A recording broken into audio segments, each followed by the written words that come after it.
Hello students, आज के हमारे वीडियो में हम क्लास 9 की बुक मोमेंट्स के first chapter the lost child, जिसे कि मुल्क राज आनंद ने लिखा है, उसकी लाइन बाय लाइन हम स्टोरी को समझने की कोशिश करेंगे। So a child goes to a fair with his parents, कि एक बच्चा अपने माता पिता के साथ एक फेयर में यानी मेले में जाता है।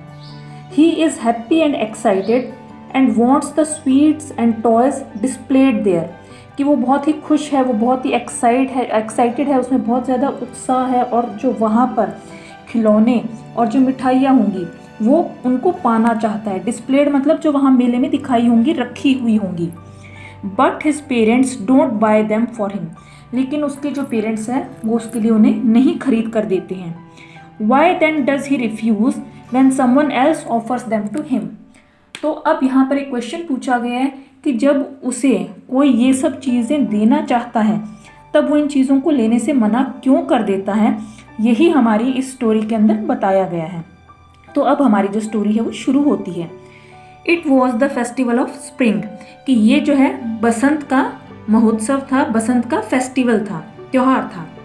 From the wintry shades of narrow lanes and alleys emerged a gaily clad humanity, कि सर्दी का मौसम जैसे जा रहा है और थोड़ी थोड़ी छाया का सा टाइम है, उसमें से पतली पतली गलियों में से, पगडंडियों पर से बहुत सारे लोगों की भीड़ उमड़ती हुई आ रही है।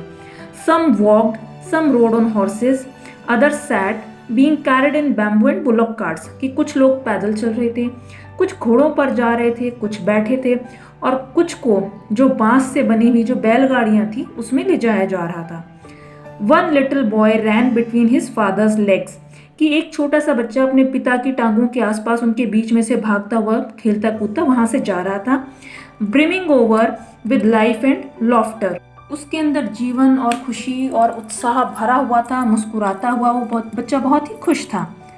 Come child come called his parents as he lagged behind. Lagged behind मतलब पीछे रह जाना, कि जब वो पीछे रह जाता है तो उसके पेरेंट्स कहते हैं कि बेटा जल्दी आओ, कम चाइल्ड कम, जल्दी आओ। Fascinated by the toys in the shops that lined the way, कि रास्ते में जो दुकानें लगी हुई थी जिसमें खिलौने पड़े थे वो उनसे फैसिनेट हो रहा था, उनकी तरफ आकर्षित हो रहा था। He hurried towards his parents, वो भागकर अपने माता पिता की तरफ पहुंचा। His feet obedient to their call, कि उसके जो पैर थे वो उनकी आवाज़ के प्रति आज्ञाकारी थे। इसका मतलब ये हुआ कि वो उनकी आवाज़ सुनते ही उनकी तरफ भागकर जा रहा था।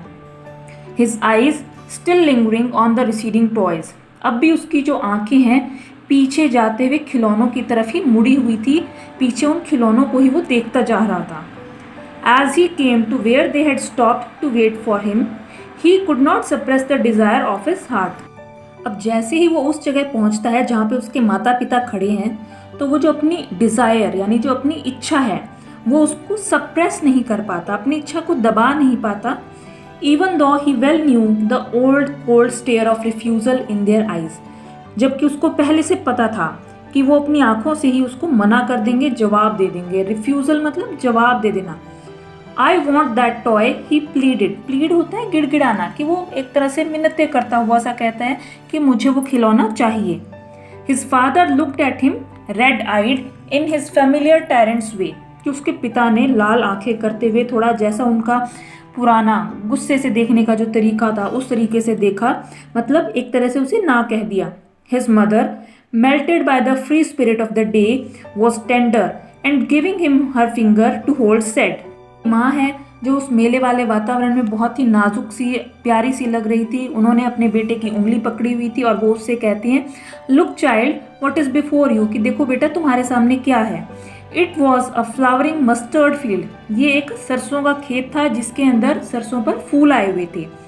पेल like melting gold as it swept across miles and miles of even land, कि ये बिल्कुल पीले हो गए थे जैसे सोना चमकता है और मीलों तक दूर साफ जमीन पर सरसों के जो खेत हैं वो दिखाई दे रहे थे। A group of dragon flies were bustling about on their gaudy purple wings, कि वहाँ पर ड्रैगन फ्लाइज, ये एक तरह की जिस तरह जैसे तितलियाँ होती है उसी तरह ड्रैगन फ्लाइज छोटा इंसेक्ट होता है उड़ता हुआ, उसी ये तितलियों की प्रजाति का ही, तो ये भी वहाँ पर उड़ते हुए पर्पल इनके पंख थे, उड़ते हुए जा रहे थे। intercepting the flight of a lone black bee or butterfly in search of sweetness from the flowers।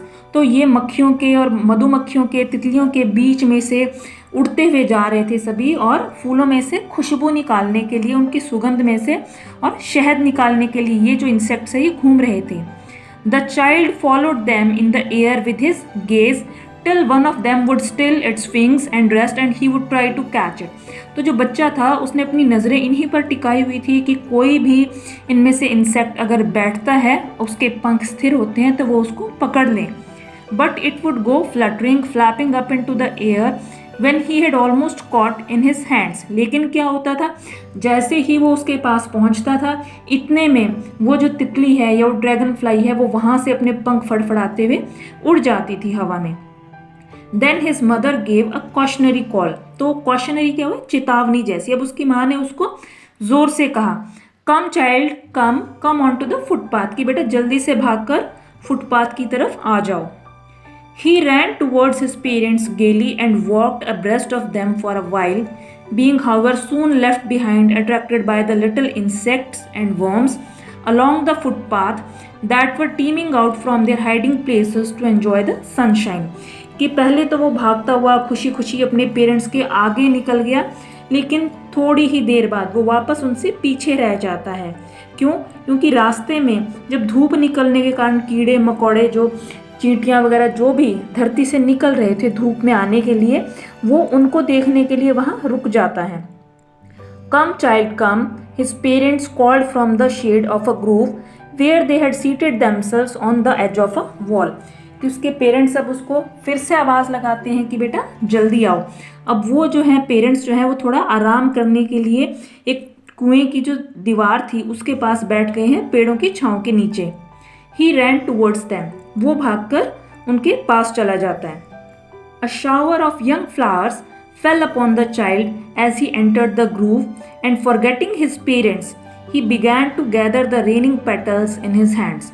कि जैसे ही वो उस झुरमुट में वहाँ पे घुसता है, वहाँ पे प्रवेश करता है, तो उसके ऊपर फूलों के गुच्छे आके ऊपर से गिरते हैं और वो बस अपने पेरेंट्स को भूल जाता है, माता पिता को भूल जाता है, और वहाँ पे वो उन फूलों की जो पंखुड़ियों को अपने हाथों में इकट्ठा करने लगता है।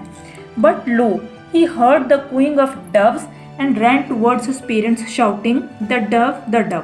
पर तभी वो क्या है, डव्स की, पक्षियों की वहाँ पे कूकने की आवाज़ सुनता है और खुश होकर अपने पेरेंट्स के पास भागता जाता हुआ कहता है कि द डव, वो उस पक्षी के बारे में बात कर रहा है।